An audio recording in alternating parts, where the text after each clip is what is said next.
আমাদের মূল লক্ষ্যটি ছিল যে আমরা গণতান্ত্রিক একটা বাংলাদেশ নির্মাণ করতে চাই। সেই সংগ্রামে, সে লড়াইয়ে আমরা বাংলাদেশের সকল মানুষের সঙ্গে কাজ করেছি।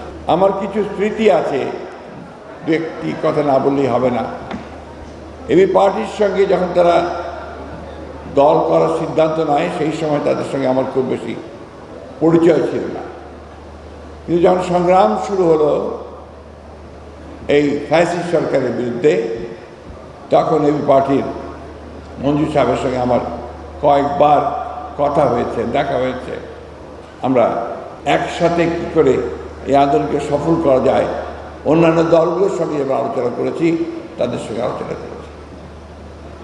আজকে আল্লাহর অশেষ রহমতে আমরা একটা মুক্ত পরিবেশে কথা বলতে পারছি।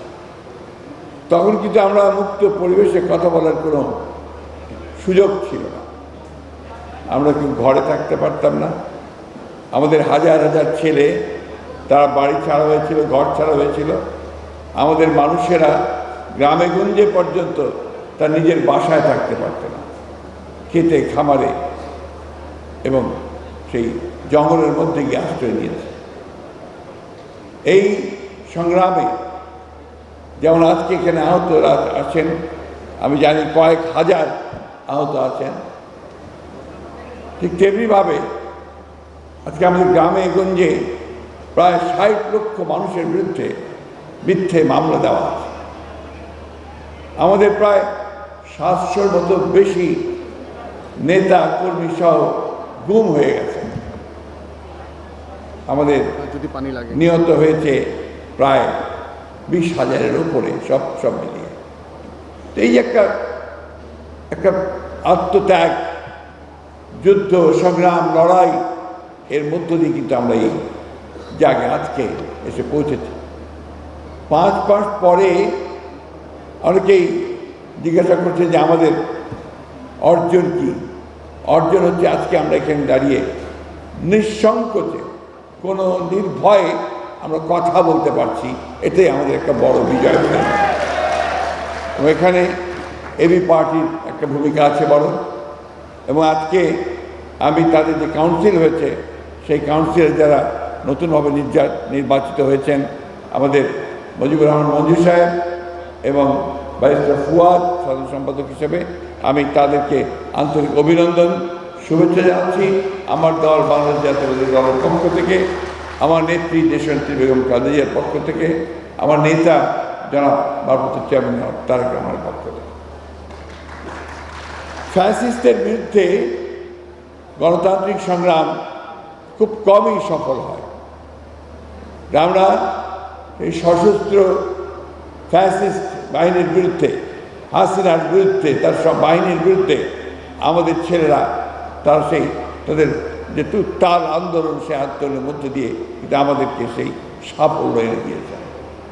আমি অতীতে বেশি যেতে চাই না, আমি শুধু এইটুকু বলতে চাই যে আমরা একটা ভয়াবহ দানবের হাত থেকে রক্ষা পেয়েছি। আজকে একটা পরিবেশ এসছে, যে পরিবেশে আমরা আবার নতুন করে বাংলাদেশকে নির্মাণ করবার স্বপ্ন দেখছি, কথা বলছি। আমরা যেন এই পরিবেশটা, এই স্বপ্নটাকে যেন নষ্ট করে না দিই।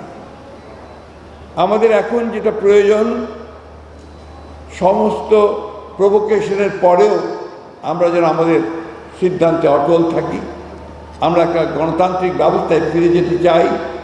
আমরা বৈষম্য দূর করতে চাই।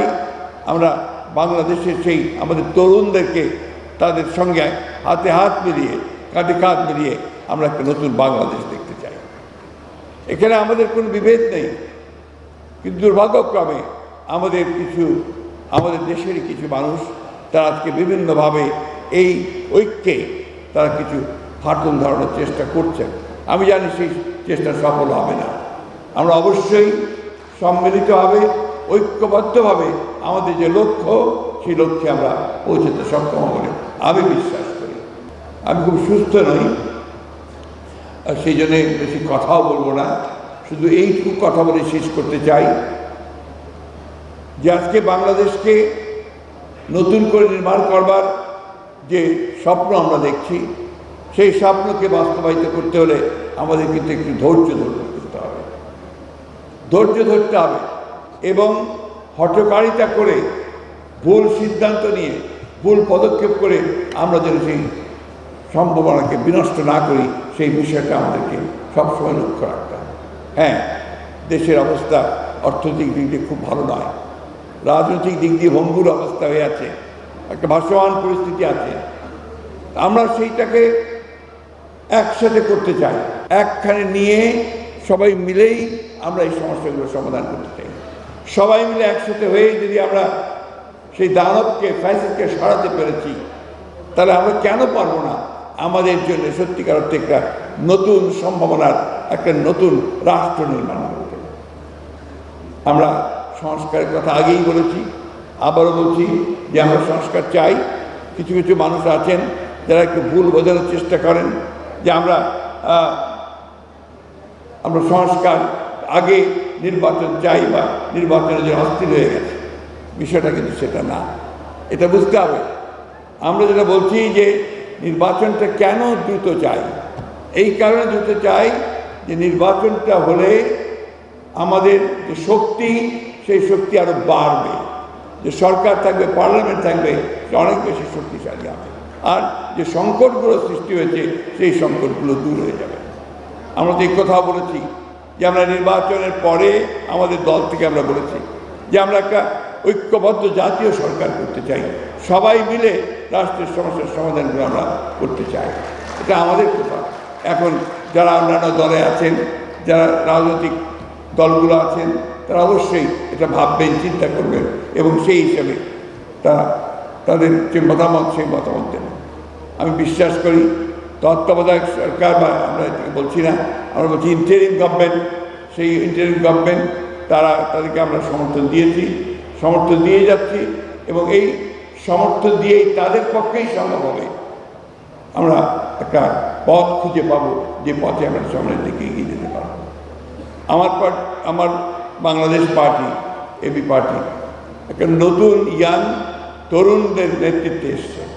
আমি ব্যক্তিগতভাবে খুবই আশাবাদী এই দলের মধ্যে যে সমস্ত তরুণেরা এসেছেন, যারা দল করছেন, দলকে সামনের দিকে এগিয়ে নিয়ে যাচ্ছেন, তারা অবশ্যই সফল হবেন এবং বাংলাদেশে এবি পার্টি একটা অত্যন্ত গুরুত্বপূর্ণ রাজনৈতিক ভূমিকা রাখতে সক্ষম হবে বলে আমি বিশ্বাস করি। আমি আবারও সব শেষে আপনাদেরকে আহ্বান জানাবো যে আসুন আমরা সবাই ঐক্যবদ্ধ থেকে আমাদের যে স্বপ্ন, সেই স্বপ্নকে আমরা বাস্তবায়িত করি। সকলকে ধন্যবাদ। আসসালামু আলাইকুম, খোদা হাফেজ, বাংলাদেশ জিন্দাবাদ।